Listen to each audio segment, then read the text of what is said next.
विश्वानि देव सवितर्दुरितानि पराशुभ यद्भद्रं तन्न आशुभ।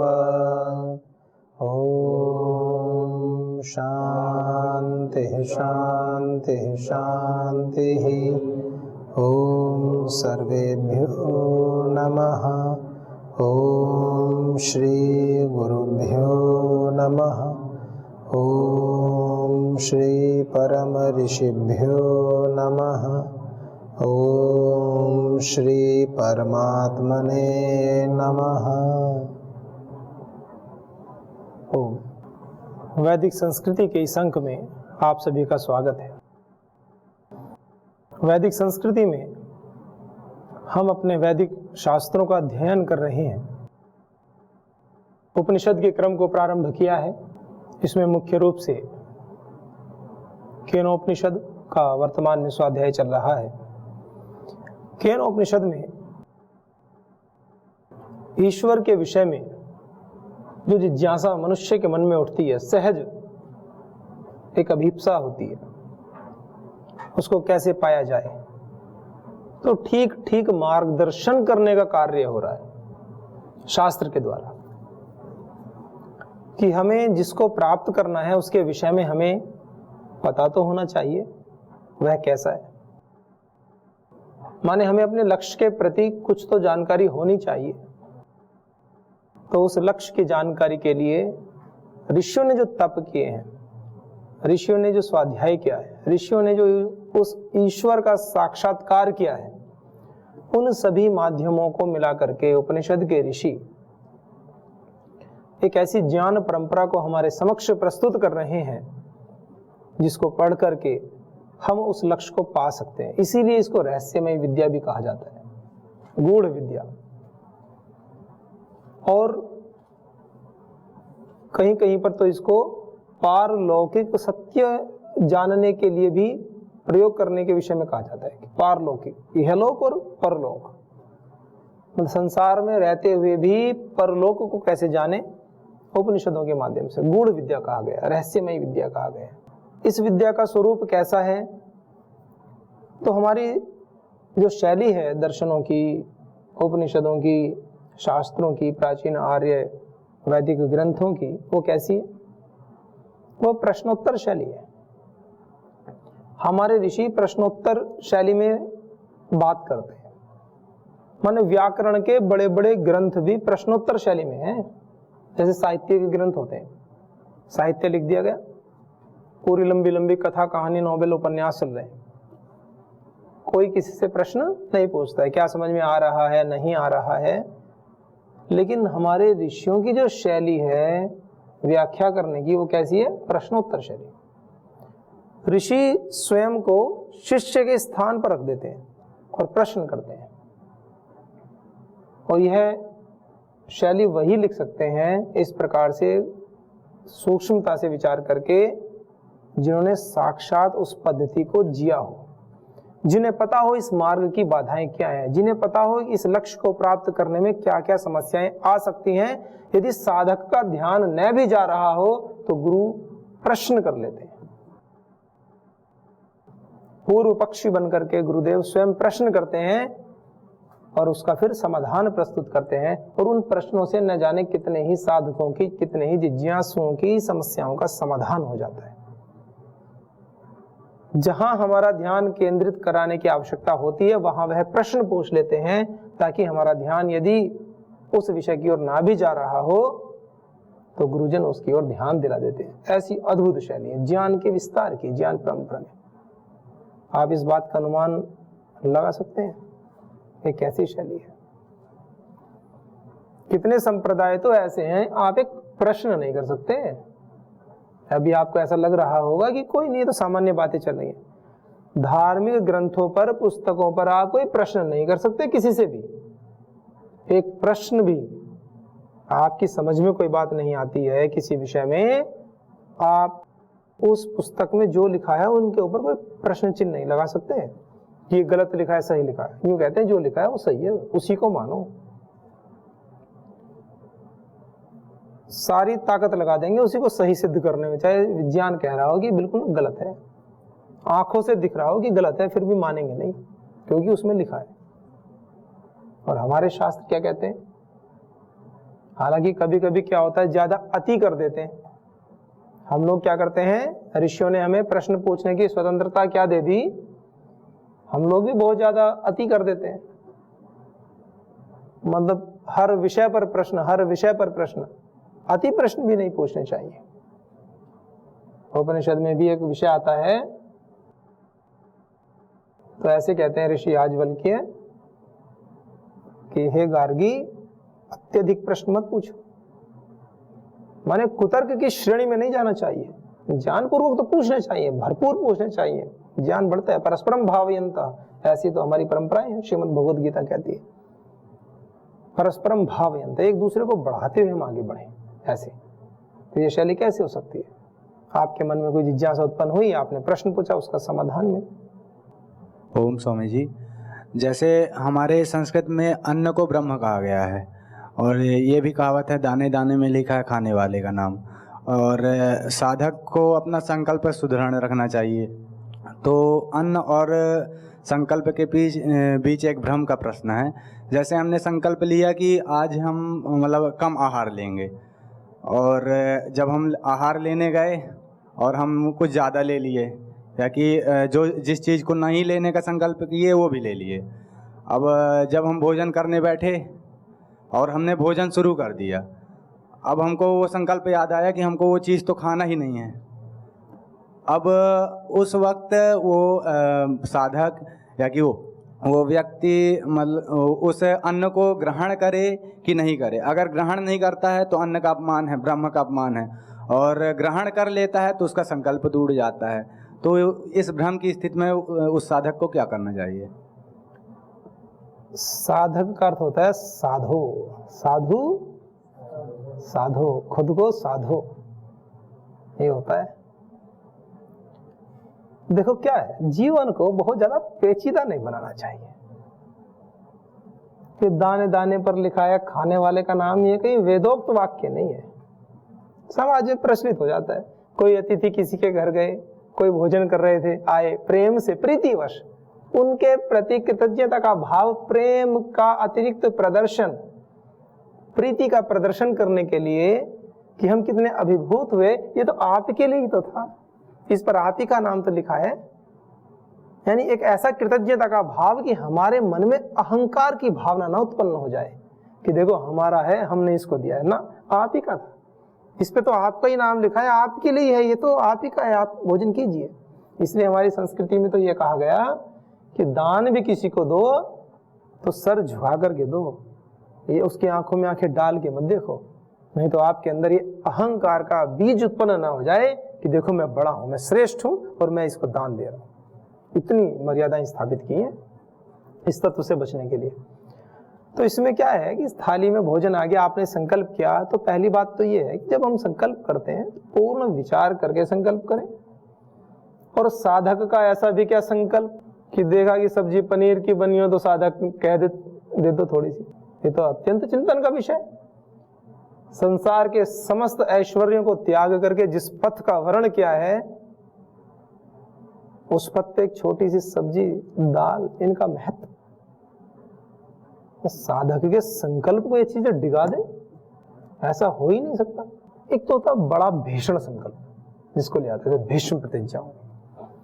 परम श्रद्धेय श्री स्वामी जी महाराज से एक बार चर्चा हुई, श्रद्धेय गुरुदेव भी थे, तो किसी प्रसंग में कहा कि अगर मीठा थाली के पास रखा है ना, तो सहज वृत्ति ऐसी है कि उसकी इच्छा नहीं करती लेने की। भोजन कर रहे हैं पूरे प्रेम से, लेकिन ये इच्छा नहीं है कि ये मैं खाऊं, कितना भी अच्छा, चीनी का, गुड़ का, मीठा मीठा कितना भी अच्छा बना हुआ पदार्थ क्यों ना हो इस दुनिया का, कोई प्रेम से देता है, कोई साधक, कोई परिवार वाले, कोई ब्रह्मचारी, कोई कहीं जाते हैं जैसे प्रेम से करते हैं, बनाकर लाते हैं, ले लेते हैं, पर मानसिक इच्छा इतनी सी भी नहीं होती है उसको देख करके कि मैं इसको ले लूं। ऐसी भी स्थिति है। ये तो साक्षात आंखों देखी बात है, अनुभव में आई हुई बात है, अपनी आंखों से देखा सुना है। तो स्थिति तो हो सकती है। तो यहां हम शुरुआत तो करें। तो कुछ संकल्प ऐसे होते हैं हमारे, उनमें तो हमें विकल्प लाना ही नहीं चाहिए। ब्रह्मचर्य संबंधी संकल्प है, साधना संबंधी संकल्प है, इस पथ पर आगे बढ़ने के संकल्प है, उनमें तो किसी भी कीमत पर विकल्प का स्थान है ही नहीं। निषेध। आप कहेंगे कि नहीं हो तो सकता है, अरे हो कैसे सकता है? हजारों हजारों लाखों लाखों लोगों ने प्राणों का उत्सर्ग कर दिया अपनी संस्कृति, अपने संकल्प की रक्षा के लिए। आज के समय में आप सोच कर देखिए कि केवल ये ज्योपवीत और शिखा की रक्षा करने के लिए पूरे पूरे गांव के गांव धड़ से अलग कर दिए गए उनके सर्व भाइयों के। पहले व्यक्ति के किए गए समझ में आता है, दूसरे के किए गए समझ में आता है, जो अंतिम व्यक्ति जिसने अपना सर धड़ से अलग करने के लिए वो आगे बढ़ गया, जिसके सामने हजारों हजारों सरों का ढेर लगा पड़ा हो, शरीर तड़प रहे हो, फिर भी उसने संस्कृति की रक्षा के लिए अपने सर को आगे कर दिया। ये झुकूंगा नहीं अपनी संस्कृति की रक्षा के लिए। अब सोच के देखो, वो भी तो संकल्प है। वो कैसे संकल्प हैं जो 9-9 साल के 10-10 साल के बच्चे दीवार में चीने जाते हैं? संकल्प है वो, वहां विकल्प नहीं दे रहे वो स्वयं को। हमारी संस्कृति में वो शहीद अपने को विकल्प नहीं दे रहे। दे सकते थे विकल्प, कुछ नहीं, थोड़ा ऊपर नीचे झुक जाएंगे, कर लेंगे जो भी साधना की पद्धति होगी किसी विशेष संप्रदाय में। विकल्प नहीं, पुनः जन्म लेंगे, पुनः ही संस्कृति की रक्षा के लिए कार्य करेंगे। लेकिन संकल्प अगर हम डिग जाते हैं, हमने अपनी संस्कृति को छोड़ दिया, तो जो संस्कृति को छोड़ने के जो संस्कार हैं वो जीने नहीं देंगे। वो आने वाले समय में भी कभी ऐसी परिस्थितियां बनेंगी तो वो फिर संस्कार जीवित हो उठेंगे। और एक बार संस्कार बन जाते हैं तो फिर अनुकूल आलंबन मिलने पर वो हमें आगे ड्राइव करते हैं, जीवन तो मिल जाएगा। मानो उन्होंने संकल्प को इतनी बड़ी वरीयता दी है। तो बहुत ज्यादा संकल्पों में इतना उलझना नहीं चाहिए। कुछ अपने संकल्प रखो सेट, उसमें तो सोचना ही नहीं है भाई, उसमें विकल्प करोगे तो आगे बढ़ना बड़ा मुश्किल है। गुरु निष्ठा विकल्प का विषय नहीं है। किसी भी कीमत पर, किसी भी परिस्थिति में एक बार कर लिया ना निर्णय, आगे बढ़ो। जो गुरु तत्व होता है वो एक अलग विषय है। वो फिर धीरे धीरे शरीर से बाहर वैचारिक स्तर पर आ जाता है। शांत बैठ करके, आंख बंद करके जब आप ध्यान करते हैं सांसारिक स्तर पर अपने गुरुजनों का और आध्यात्मिक स्तर पर, फिर ईश्वरीय आनंद की भी अनुभूति होने लगती है। कहीं से तो प्रारंभ करनी पड़ेगी। गुरु पथ प्रदर्शक होते हैं, मार्गदर्शक होते हैं, वो बताते हैं कहाँ कैसे चलना है। भोजन कर रहे हैं, थोड़ा अधिक ले लिया, किसी की इच्छा नहीं थी थोड़ा सा ले लिया। देखो यदि बिल्कुल न्याय दर्शन की भाषा में ठीक ठीक कहा जाए तो संकल्प तो टूटा ही है आपका। अगर आपने ये संकल्प लिया है कि आज मैं दोपहर को चावल नहीं खाऊंगा, और चावल आए, खुशबू गई, बांटने वाला सामने आया, अनुकूल आलंबन। और क्या होते हैं ये छोटे छोटे संकल्प, हमारे आत्मबल को बढ़ाते भी हैं और घटाते भी हैं। ये ध्यान रखने की बात है। आप अपने आत्मबल को, अपने संकल्पों को धीरे धीरे बढ़ाइए। इन छोटे छोटे संकल्पों को लेकर के आत्मबल बढ़ता है। रोज विजयी बनकर सोए। छोटा सा संकल्प ले, ना ले बहुत बड़ा संकल्प, वो तो ले ही लिया। एक भीषण संकल्प, एक बड़ा संकल्प, जीवन के निर्माण का संकल्प तो ले ही चुके हो ना। अब उस बड़े संकल्प के साथ में छोटे छोटे संकल्पों को लेते जाएं। एक संकल्प लें और उसको निभाएं। छोटा संकल्प ले लें।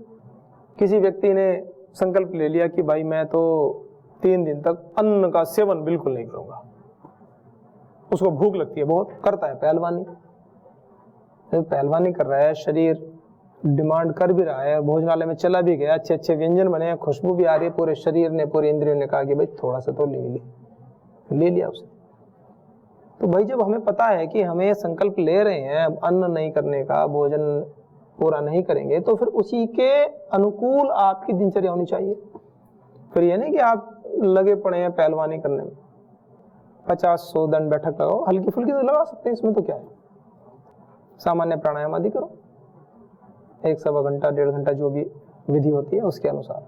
ये नहीं कि 3-3, 4-4 घंटे प्रैक्टिस करते जा रहे हैं। कोई एकेडमी में रहते हैं तो वो वहां पर प्रैक्टिस करने जाएंगे और कहेंगे कि हम तो उपवास पे हैं। ऐसा नहीं, फिर शरीर के साथ अत्याचार है।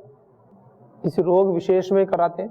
अब तो इतने उदाहरण है इसके। तो परम श्रद्धेय स्वामी जी महाराज ने योगग्राम में, जो प्राकृतिक चिकित्सा का केंद्र है निरामयम और योगग्राम, इस विषय के ऊपर तो इतने शोध हो चुके हैं, इतने प्रैक्टिकल कार्य हो चुके हैं व्यावहारिक पक्ष को देखते हुए, कितने लोगों के अपने अच्छे रिजल्ट्स आए हैं।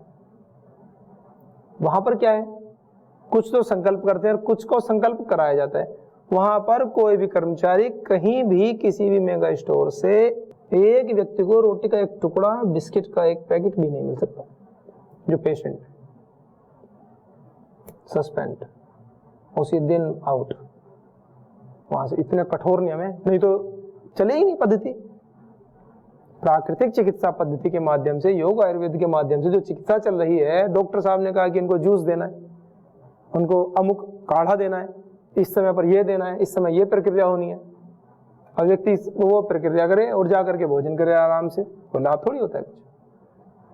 तो वहाँ बहुत कठोर नियम है इस विषय को लेकर के। तो हालांकि अन्य विषयों में भी है, लेकिन शरीर धर्म को लेकर के और जो कहते हैं ना कि सीरियसनेस जो है, चिकित्सा के प्रति जो सीरियसनेस है, वो बहुत जबरदस्त है निरामय और योगग्राम में।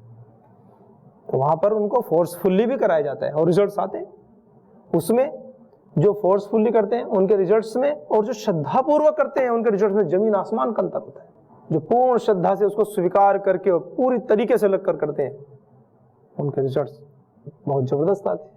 और जो सामान्य कि चलो अब आ गए 7 दिन करना ही है, रिजल्ट्स तो आते हैं, पर जितने उनके अन्यों की दृष्टि से जितने आने चाहिए उससे थोड़ा कम आ जाते हैं।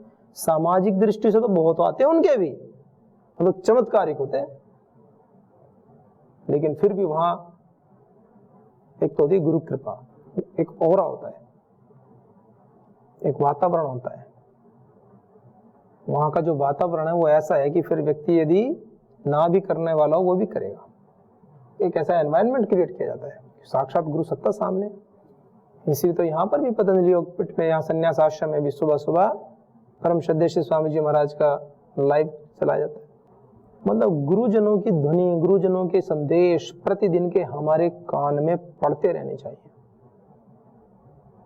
उनके माध्यम से पढ़े। यहाँ तो कक्षाएं आदि चलती हैं, आचार्यगण पढ़ाते ही हैं, तो यहाँ तो ऐसा वो नहीं है कि आप उनसे दूर हैं। आचार्यों के माध्यम से भी संदेश मिलते ही रहते हैं। लेकिन एक बात बता रहा हूँ, इन सबसे क्या होता है, हमारा आत्मबल धीरे धीरे बढ़ता रहता है, हमारी संकल्प शक्ति बढ़ती रहती है। और छोटे छोटे संकल्प लेकर के उसको निभाने से, छोटे छोटे संकल्प लेकर के उसको निभाने से आत्मबल बहुत बढ़ता है। हम बड़े बड़े कार्य कर लेते हैं। शुरुआत तो एक से करनी होती है, और करने को तो कितना ही बढ़ा लो, उसको विस्तार तो कितना ही दे सकते हैं।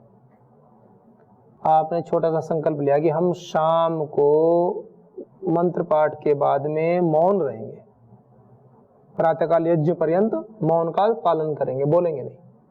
निभाओ निभाओ इस संकल्प को। कोई बहुत बड़ा संकल्प तो नहीं, छोटा भी नहीं, प्रारंभिक स्तर पर। रात्रि को मंत्र पाठ के बाद सोना ही है, और सुबह यज्ञ पर्यंत कोई ऐसा कार्य तो है नहीं विशेष, इसको निभाओ।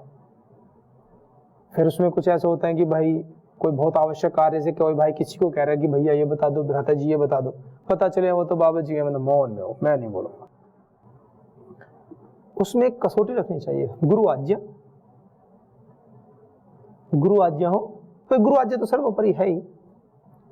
और दूसरा, आपको ऐसा लगता हो कि इस कार्य से कोई व्यक्ति कोई बात पूछ रहा है, इस कार्य से संस्थागत हित, मेरा व्यक्तिगत या सम्मुख वाले व्यक्ति का कोई बहुत बड़ा लॉस होने वाला है, तो उतना ही बहुत आवश्यक, जितने सीमित शब्दों में आप उसका समाधान कर सकते हो, केवल उतना बोले, अनावश्यक नहीं।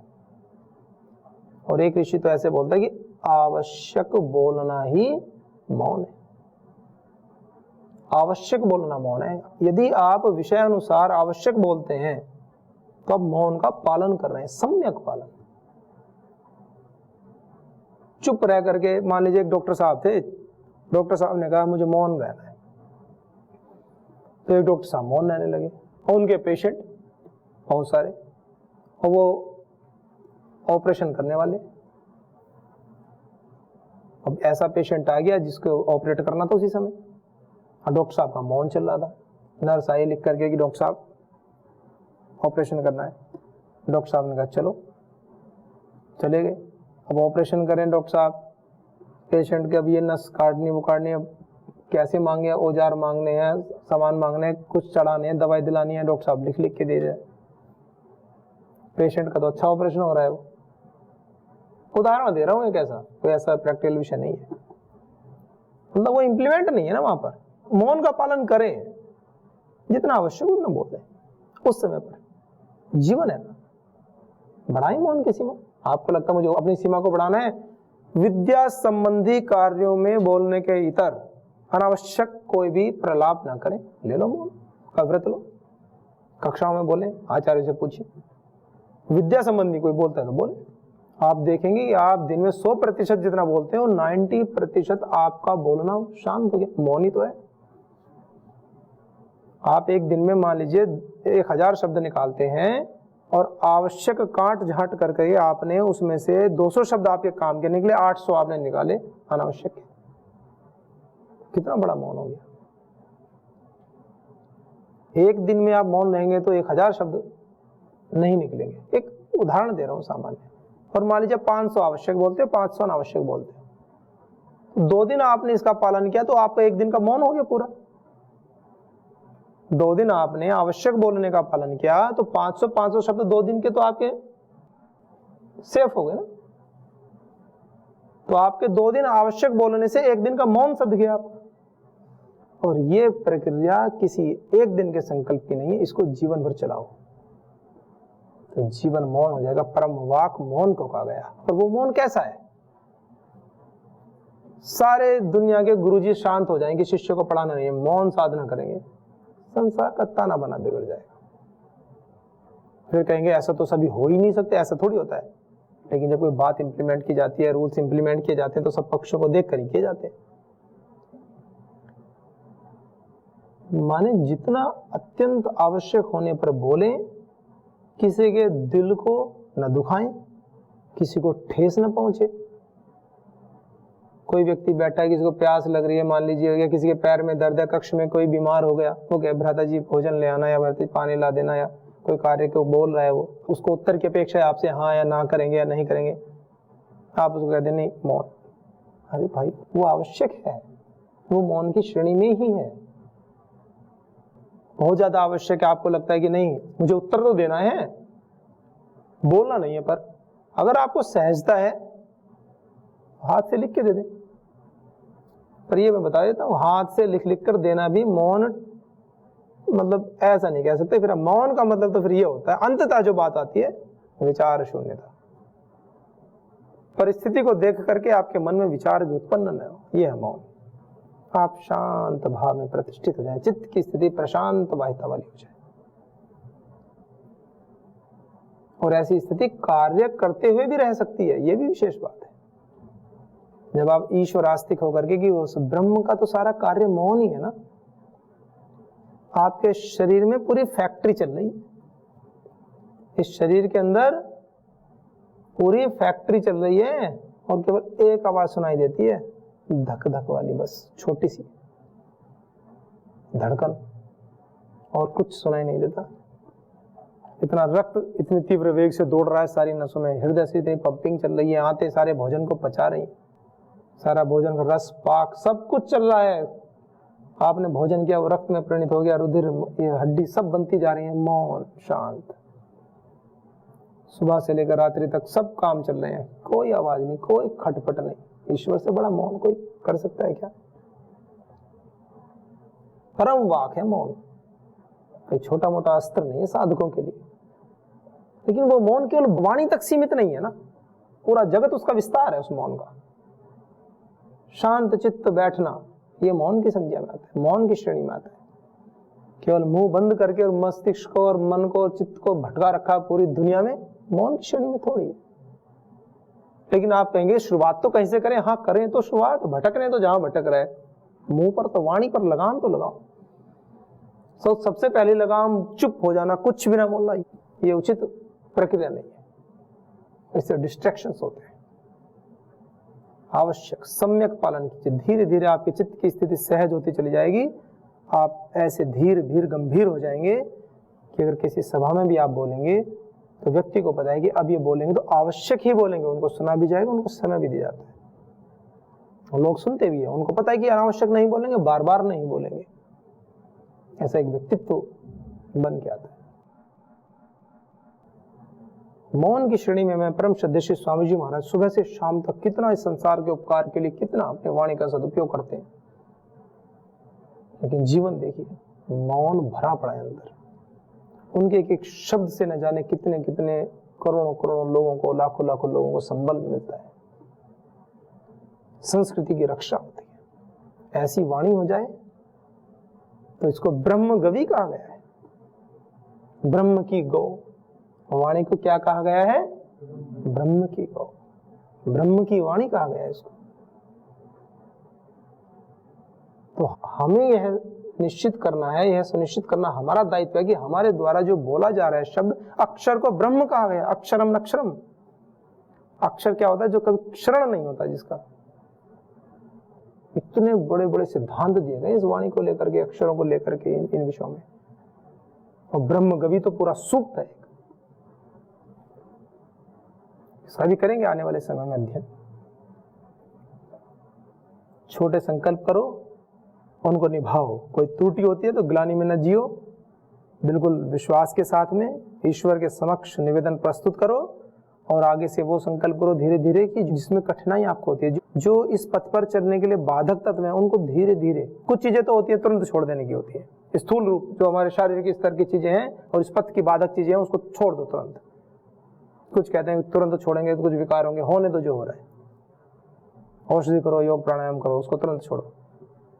संस्कारों के स्तर पर जो कुछ चीजें हैं उसको निरंतर योग साधना से, शुभ विचारों में रहते हुए, यम नियम का पालन करते हुए तो धीरे धीरे स्वतः दूर होते जाएंगे।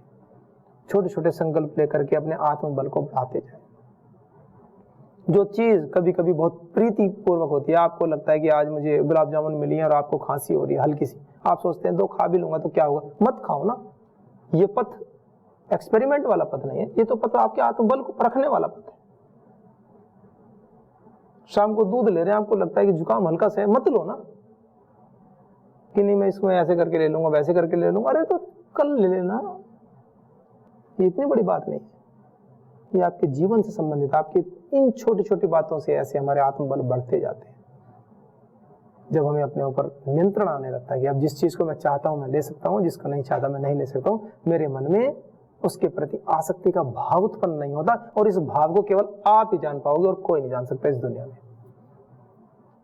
तो आप सभी जितेंद्रिय बने, अपने मन पर, अपने वाणी पर, सब पर नियंत्रण रखें। जहां आवश्यक हो संसार के, समाज के कल्याण के लिए उसका सदुपयोग भी करें, भरपूर करें, अनावश्यक उसको व्यर्थ ना करें। ये ईश्वर की देन है, ऋषियों की देन है। तो आइए सभी के जीवन में शुभ का आधान, सब अपने अपने संसाधनों का समुचित प्रयोग करते हुए ईश्वरीय पथ पर, दिव्य पथ पर आगे बढ़ें। इन्हीं शब्दों के साथ आज के उनको विराम देते हैं।